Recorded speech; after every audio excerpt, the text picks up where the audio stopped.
Hello hello everyone. आज हम इस वीडियो में जो डिस्कस करने वाले हैं वो है dysregulation of genes controlling cell division and tumour formation and exploring potential gene therapy treatment in cancer. हम स्टार्ट करते हैं। Normal cell division is control by regulatory genes. जो हमारा नॉर्मल सेल डिवीजन है वो कंट्रोल होता है रेगुलेटरी जीन्स। रेगुलेटरी जीन्स में जो आते हैं हमारे प्रोटीन आते हैं वो आता है हमारे cyclin protein and cyclin dependent kinase protein, जो हमारे नॉर्मल सेल डिवीजन को कंट्रोल करते हैं। और सेकेंड हमारा आता है dysregulation leads to uncontrol proliferation forming tumour. जब हमारा ये सेल डिवीजन है वो रैपिडली स्टार्ट होने लगता है तो उसके बाद जो हमारा ट्यूमर का फॉर्मेशन हो जाता है। And genetic mutation in proto oncogenes and tumour suppressor jeans play ए की रोल। जो हमारा रैपिडली सेल डिवीजन में होता है, रैपिडली सेल डिवीजन और जेनेटिक म्यूटेशन होता है, उसमें हमारे proto oncogenes and tumour suppressor jeans की रोल है उनका and gene therapy offers a potential treatment for cancer. हमारा जो जीन थेरेपी है वो कैंसर के ट्रीटमेंट में बहुत हेल्पफुल है। अब की genes involve in cell cycle regulation. Cell cycle में बात करते हैं जहाँ पर रैपिडली सेल डिवीजन होता है कैंसर में। फर्स्ट है हमारा प्रोटो ऑन्कोजीन्स। प्रोटो ऑन्कोजीन्स हमारे क्या होते हैं? Promote cell division. ये हमारे सेल डिवीजन को प्रमोट करते हैं, यानी कि प्रोटो ऑन्कोजीन्स में जो हमारा सेल डिवीजन होता है वो बहुत नॉर्मल होता है, जैसे कि एक फेज से दूसरे फेज, दूसरे फेज से तीसरे फेज, ऐसे ही हमारा जो सेल डिवीजन है जीवन से एस फेज ऐसे नॉर्मली चलता है। और सेकेंडली हमारा जो है tumour suppressor gene regulate cell cycle and apoptosis. Tumour suppressor genes जहाँ पर भी किसी डीएनए या जीन्स का कुछ भी डैमेज होने लगता है या फिर कुछ भी हो जाता है तो ट्यूमर सप्रेसर जीन्स उसको रेगुलेट सेल साइकिल को रेगुलेट करते हैं। एंड अगर किसी भी सेल में कुछ भी डैमेज हो जाता है तो एपोप्टोसिस यानी कि उसकी प्रोग्राम डेथ करा देते हैं, जिससे कि वो हेल्पफुल रहेगा, जिससे कि ट्यूमर की फॉर्मेशन नहीं होगी। एंड हमारा थर्ड है DNA repair genes. DNA repair genes में जो हमारा को कहीं पे भी कोई भी डीएनए का अलील जो भी म्यूटेशन में उसमें कुछ भी डिफेक्ट आ चुका है तो उसको रिपेयर करता है हमारे डीएनए रिपेयर जीन्स जो हमारे होते हैं।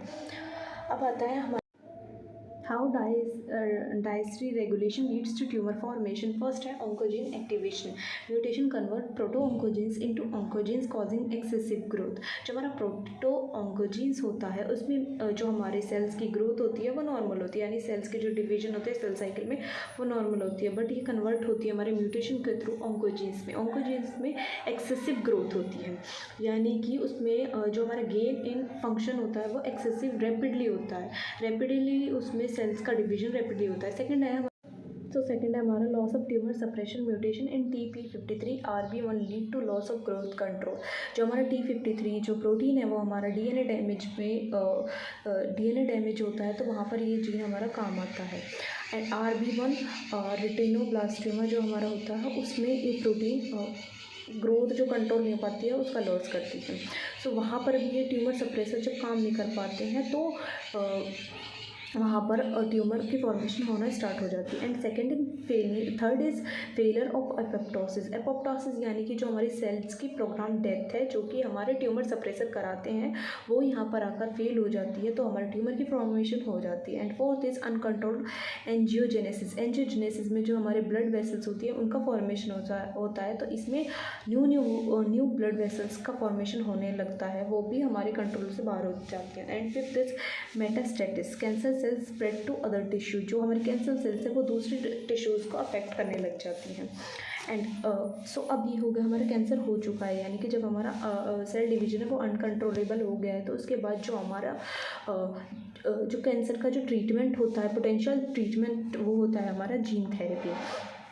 Gene therapy aims to correct fault genes और introduce new genes. Gene therapy जो कि होता है हमारा जो कैंसर में हमारे जो फॉल्टी जीन्स हो गए हैं उनको उनको न्यू जीन से कन्वर्ट करना यानी एक्सचेंज करना हमारा जीन थेरेपी में आता है, या फिर एक्सचेंज ना कर उनकी जगह पर वो कुछ न्यू अलील्स अटैच करना, वो हमारा जीन थेरेपी में आता है। Can be use to suppress oncogenes, restore tumour suppressor, enhance immune response को एनहेंस करना, ट्यूमर जो सप्रेसर जो हमारे जीन्स थे जो हमारे इनएक्टिवेट हो गए थे उनको रिस्टोर करना, uses viral and non viral delivery method and types of gene therapy in cancer treatment. First है हमारा oncolytic virus therapy, uses viruses to infect and destroy cancer sales.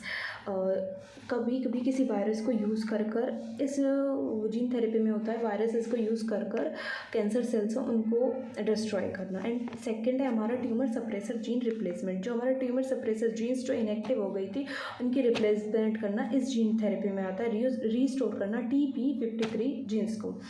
So third है हमारा RNA interference, जिसमें silence करना oncogenes यानी कि जो rapidly जो हमारा सेल डिवीजन करा रही थी, सेल साइकिल रैपिडली चल रही थी ऑन्कोजीन्स में, तो उसको साइलेंस कराना और ट्यूमर फॉर्मेशन को कम करना।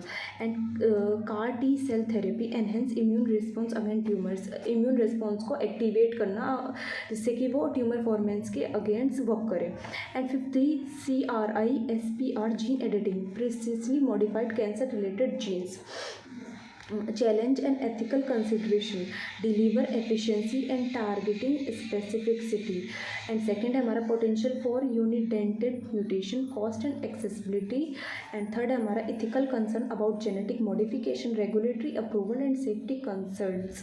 यानी कि जो जीन थेरेपी है उसमें भी बहुत सारे हमारे challenges होते हैं, जैसे कि cost and accessibility and regulatory approval and safety concern। Future prospects of gene therapy in cancer treatment, advancement in CRISPR and precision medicines, personalized gene therapy tailored to individual patients, combine gene therapy with immunotherapy for better outcome।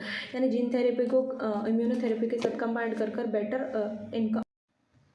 And so इस जो presentation का conclusion है, dysregulation of cell cycle genes play a major role in tumour formation and gene therapy is promising approach for targeting cancer treatment. Ongoing research aims to improve safety, efficiency and accessibility. Thank you.